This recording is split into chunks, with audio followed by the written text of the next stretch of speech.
Hello, everyone, and either welcome or welcome back to the Jen the Libertarian podcast. If you do like this, please rate, comment, and subscribe. You can find me on iTunes, Google Play, Stitcher, SoundCloud, Spotify, YouTube, and on my Patreon page where you do get early access. Link will be down in the show notes. So I know everybody has been super distracted and super focused on coronavirus, but this past Sunday, the 15th, we did have our 11th of allegedly, possibly, maybe 12 Democratic debates. And on the topic of coronavirus, this had to be handled differently than the other debates prior to it, because of obvious health concerns and because we are dealing with two rather old men and three moderators, so you have people in the room. This was originally going to be held in Phoenix in front of a live audience. They ended up moving it to DC and holding it on a CNN soundstage with just Biden and Bernie, who were 6 feet apart and did not shake hands before the debate. They bumped shoulders because we are practicing social distancing right now. And the three moderators, which made for a very interesting, very different debate viewing experience. And I'll kind of touch on that a little bit later, but overall, I really enjoyed this format. I think that if there is a 12th debate, I would very much like to see it in this format. I feel like the absence of an audience really helped to focus on the two candidates on stage without external distractions or playing for applause or playing for laughs. I really like this format. I think it made it just a lot easier to watch and actually made it a lot more informative because you just had basically, like I said, the two men and the three moderators in a room, and that's it. Like, that was it. So if you didn't watch it, I think if you go on YouTube, or I know CNN said that they were going to be putting up the entirety of the debate. I don't know if they did it on CNN.com or if you can catch it on YouTube, but it is very much a different experience, and I kind of recommend watching it because this one was actually, honestly, informative and entertaining in a way that the past ones have not been, just because you've had so many people on stage and you've had those live audiences, and it's just been kind of a little too much distraction, I think, especially after watching this format in this very controlled environment. I would support debates being held this way going forth, even going into the general election. I feel like that would be incredibly helpful in eliminating a lot of the distraction that typically comes from these debate structures, especially televised debates. So getting into the debate topics themselves, obviously the first topic, first and foremost, is the coronavirus epidemic, because obviously this is kind of the most important thing going on in the country right now. And this is something, and I'm going to say something, I don't want people to take this the wrong way, because I'm not saying that there's anything good about coronavirus, but this situation, especially obviously when you're talking about coronavirus, obviously this segues into a discussion about healthcare. This helps Biden tremendously more than it helps Bernie, because during this conversation, obviously the first question is, as president, what would you be doing right now to combat the spread of coronavirus within the United States? And Biden went on a very pragmatic sort of route where you get the sense that obviously he's not going to upset the current system. He's not going to be taking away people's private health insurance, that there would be a government response, possibly stimulus, possibly various other sorts of things. Both men, for what it's worth, do support free coronavirus testing and treatment. That I'm not entirely sure, like, there's a couple different bills floating around right now. One of the bills, I think the one coming out of the House, mandates that your insurance provider has to pay for it, but then there's some technical difficulties with that. So how that's going to work logistically, I'm not entirely sure, but Biden does support that. Obviously, Bernie supports it, and he is still obviously pushing for Medicare for all. Here's where this works out a lot better for Biden than it does for Bernie. In this current moment, Medicare for all is going to be kind of a hard sell when you have to explain to people that under Bernie's plan, private healthcare, private insurance would cease to exist. That is not an argument that is going to go over well right now at all, when there's a massive public health scare in the country, just pushing for a massive overhaul of insurance, of healthcare, is just, that's going to be too much of a shock to people right now. Like, obviously, Bernie supporters will point to it and be like, this is why we need Medicare for all. And actually, Biden scored a really good point here while Bernie was advocating, like, this is why we need Medicare for all. Biden pointed out that Italy has single payer, and Italy is having a massive, massive problem with coronavirus. And for what it's worth, Spain also has single payer, and they are having issues too. So there's nothing about Medicare for all. There's nothing about a public option that would prevent something like this from happening. Whether it would deal with it better, I highly doubt it, because obviously, and again, this is going to sound like a very callous argument to make, but it's true. When everybody has access, all of a sudden you're going to have these just massive crushes to the hospitals, to the doctors, to just whatever healthcare provider people can get to. And not saying that that's a bad thing, because I've been a massive, massive advocate for the U.S. to ramp up testing for coronavirus. We have to do this like last month. But the idea that having single-payer healthcare would somehow have mitigated this somehow, or somehow like solved for it by now or something, obviously the case studies here just don't hold that up, because like Biden said, Italy has single payer. Italy has basically had to go on a full lockdown to try to flatten their curve. Like, it's like the whole country now is like, you can go to the grocery store, you can go to the pharmacy, and that's it. You have to stay in your house. You cannot go to work. You don't go to school. There's no social gatherings. There's no nothing. Everything is closed. It's nuts. But this is what they've had to do. So just right now, this current situation just does not lend itself to Bernie's plans for healthcare.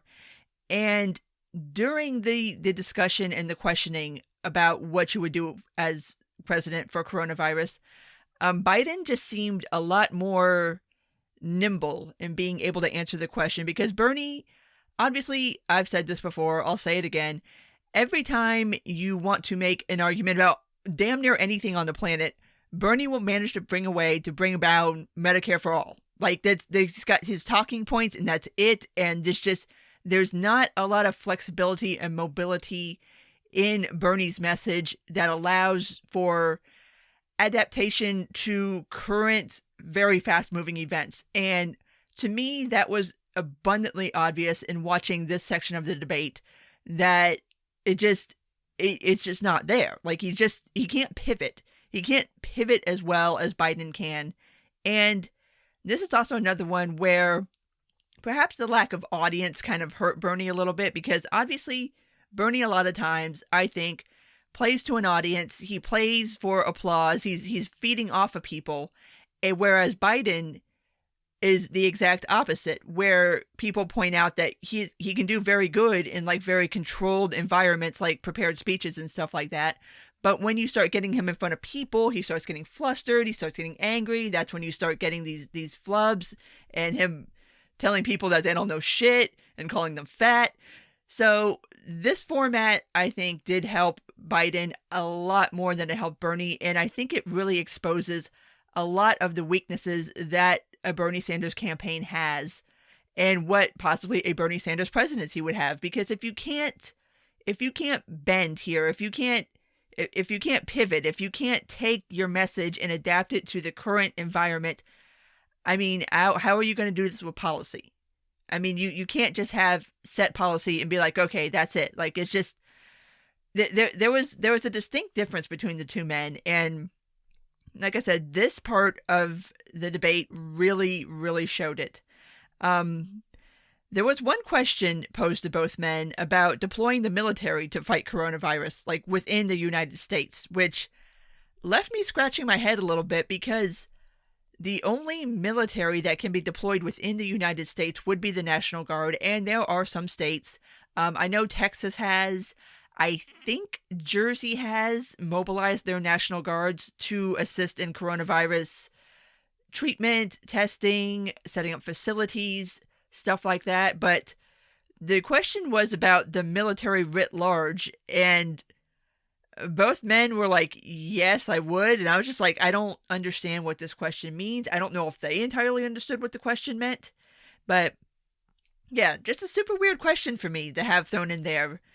And to kind of wrap up this section of the debate, in which actually kind of helped pivot to the next section, was they actually discussed the logistics of what lockdowns would look like. And to me, that's very important. Biden, again, was very pragmatic about this. Like, you have to think about, when you're doing these things, you have to think about economic impact. You have to think about the impact on individuals. Like, it's not just simply a public health thing. You have to think about the economy. And Bernie kind of went along in the same vein, although we already know kind of how Bernie would feel about that. But at least that was a discussion, and I appreciated that being a discussion, because I think a lot of people are glossing over, for right now, for the sake of public health arguments, which I understand, I get it, are glossing over the economic problems with lockdowns and curfews and banning certain kinds of activities. And it was just nice to see. And it was interesting in the way that they just kind of were allowed to talk. Like, there wasn't a lot of moderator interruption. There was no crowd interruption. So they were able to just, like, literally sit there and, like, talk shit out. It was honestly fascinating. It was honestly interesting. But from there, we went to discussing our current situation and comparing it to 2008 as far as a discussion of bailouts or stimulus or anything like that. And there was a fairly long discussion about who voted for what in 2008, and there was a little bit of finger pointing and saying, well, you voted for this and you didn't vote for that. Honestly, I don't feel like that whole argument is a very fair argument in the first place. I don't think you can compare 2008 to today. It's an entirely different situation. I don't think that holding anybody's record of what they did and did not vote for in 2008 is any kind of indicator or any kind of anything really that should be any kind of informative of how one would handle things here in 2020. In 2008, there were people who acted badly. You had institutions that acted badly, and they got bailed out, and feel however you want to feel about that. There's always the argument that they paid everything back with interest and yada, yada, yada. But to me, it still sets up the idea that if you do these sorts of bad actions, that the government will come and bail you out. So there's that. And today, the problems that are occurring and the industries that are being impacted, it's not due to their own malfeasance. It's not due to anything they did. Like, the airline industry suffering right now is not due to anything it did. The tourism industry, the hospitality industry, all of these industries that are going to be impacted, it's not due to their bad actions. It's due to a global pandemic. And so I think that when you're thinking about how to address these sorts of things when it comes to bailouts and stuff like that, it's a different beast, because you're not assigning blame to anybody. Like, it's not any of these industries' fault. Like, it's not, well, you fucked up and you created this bubble and it crashed and then you got your ass in a sling and then we had to come save you. Like, that's not what's happening here. So I don't feel like that particular argument is a good one to make, but it was interesting to watch, like I said, the two of them just sit there and kind of debate, like actually debate it out. But moving on from that section of the debate, we then went into a discussion about Social Security and Medicare, which turned into a debate between the two men of who's going to destroy Social Security. The answer is neither one of them. And kind of the discussion here between Bernie and Biden was Biden's past record of not actually saying that he wants to cut Social Security, but advocating for things like raising the retirement age or capping like cost of living increases, things like that, to try to help get Social Security under control. Obviously, Bernie Sanders doesn't agree with any of this, but there was a discussion about that. But ultimately, the thing is here neither man is going to touch Social Security, which is bad because this is a problem that is going to be in the next presidential term, be it Trump, be it Biden, be it Bernie, be it whoever. It's going to have to be dealt with. Like, we're reaching 0 hour on this. Somebody's going to have to start doing something. So this idea that you can just leave it alone and I'm going to protect it and it's like, that's not going to work. And for what it's worth, Trump's tweet after the debate, because there's always a Trump tweet after the debate, he pointed out that I'm not going to touch your Social Security or your Medicare. And he also called the debate boring, which it wasn't boring. But yeah, just that doesn't make me feel happy because these are things that really do need to be discussed. And I'm not feeling super confident that in this next presidential term, anybody will give any kind of serious thought to what the hell are we going to do with Social Security. Hopefully, coronavirus doesn't kill off all the old people and we still have to have this discussion, but I'm sure we will still have to have the discussion. That was morbid. I'm sorry. But if you don't laugh about coronavirus right now, you're going to start crying because this is just, oh my God, this is going to get so bad, everyone. But moving on in the debate, there was a question asked, and I forget exactly how the question was verbalized, but the upshot of it was that Biden did say that if Bernie was the candidate, which is looking increasingly unlikely, that he would campaign for Bernie. And he would do so gladly, and he would do so enthusiastically. Bernie did not make the same commitment to Biden. Oh boy. Yeah. Seeing as it does look like Biden is going to be the nominee, although the primary schedule has gotten a little sideways because of coronavirus, I think a lot of states pushing it back. It's just delaying the inevitable, but the idea that, and I guess take it for what it's worth, Biden might be engaging in a bit of winner's charity here because he knows he's probably never going to have to actually live up to those words of actually campaigning enthusiastically for Bernie Sanders, but Bernie is probably going to be expected to campaign enthusiastically for Biden, and he did not commit to doing so in the clear verbiage that Biden committed to him. Like, he stopped just short of actually saying, yes, I will campaign for Biden. Ooh, this is going to get messy.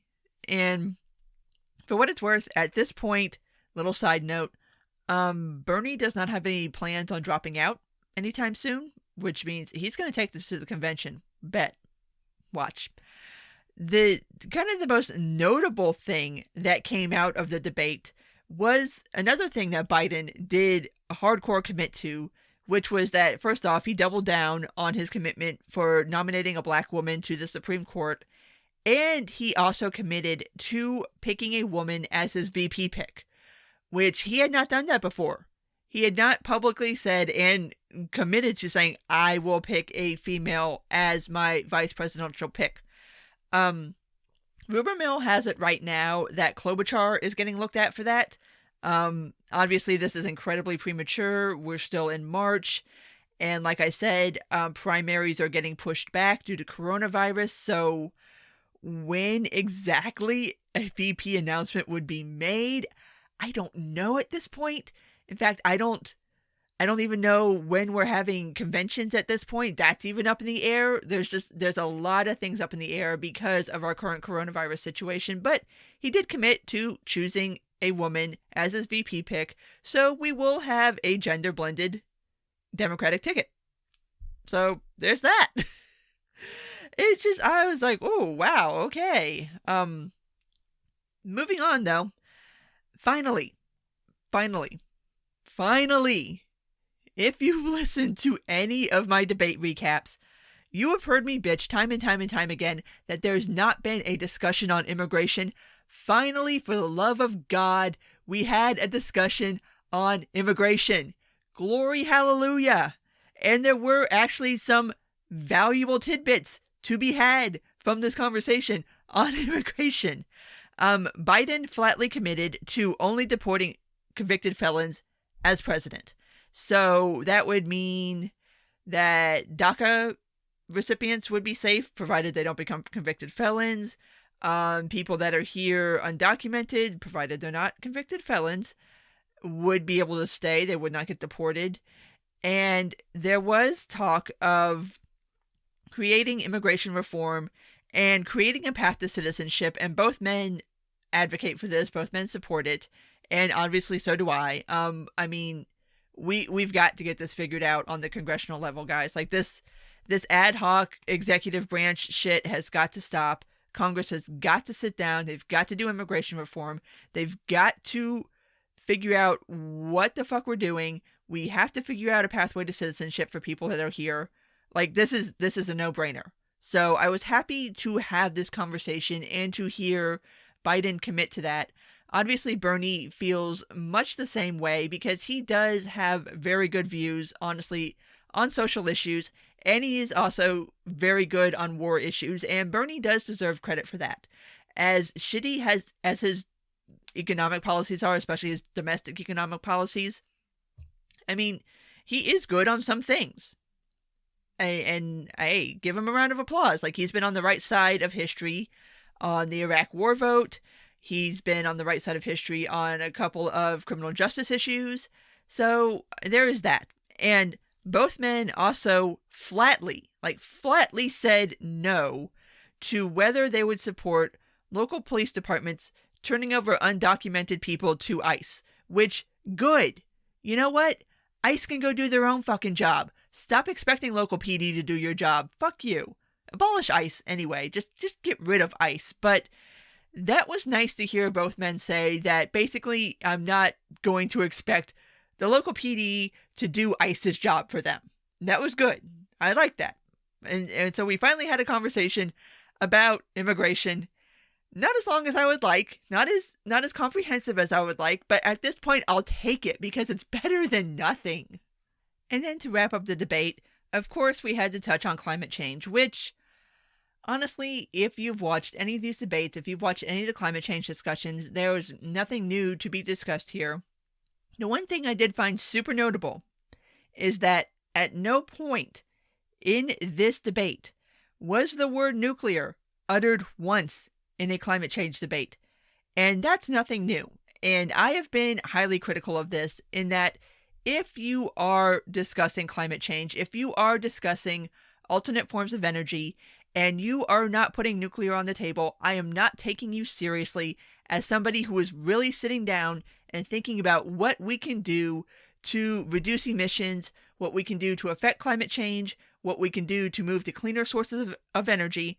I mean, sure, wind, fine, solar, fine, hydro, fine.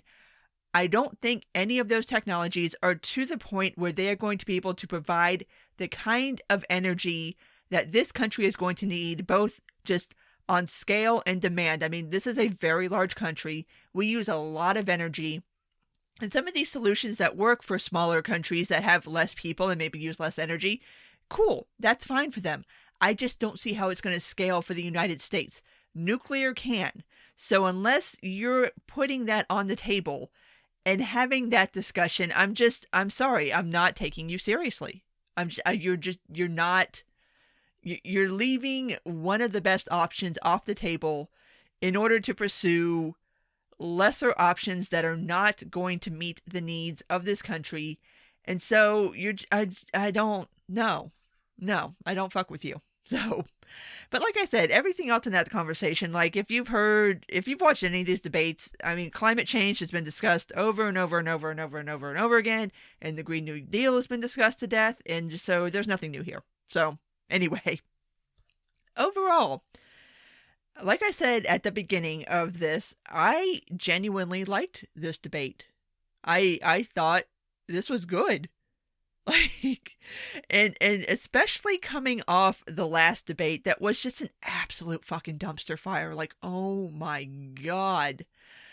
This was nice.